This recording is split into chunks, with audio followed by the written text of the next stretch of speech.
Juan Manuel Santos has won re-election in Colombia's most dramatic presidential contest in years. Mr. Santos won nearly 51% of votes and saw off his right-wing challenger Oscar Iván Zuluaga, who had 45%.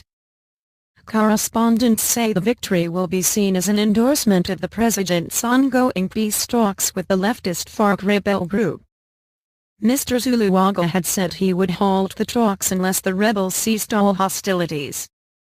Mr. Santos, 62, will be inaugurated in August for a new 4-year term. This is the generation of peace.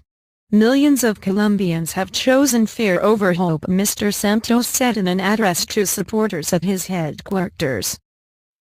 Thank you very much, Colombians. Your support means we will have to work even harder, he said.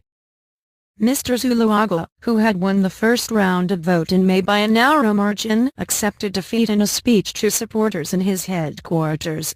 He vowed to continue his fight to defend the life and the liberty of all Colombians.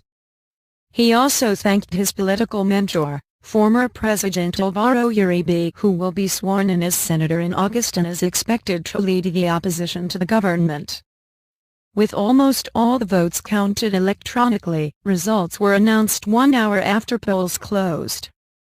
There were no reports of major problems or irregularities, says the BBC's Arturo Wallace in Bogotá.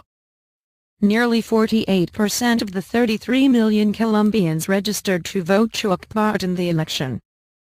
Despite concerns in Colombia about high crime and unemployment, the campaign focused on the peace negotiations with the FARC, launched by Mr. Santos in November 2012. The talks, which are being held in Cuba, are aimed at ending 5 decades of conflict. Mr. Santos expects a deal to be signed by the end of the year, with the FARC giving up their armed struggle and joining the legal political process. Government negotiators and rebel leaders have held several rounds of talks in the Cuban capital, Havana.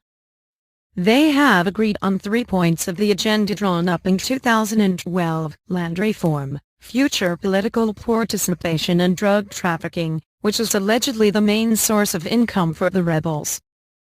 3 other points remain to be agreed on: the rights of the victims, disarmament of the rebels and the implementation of the agreement.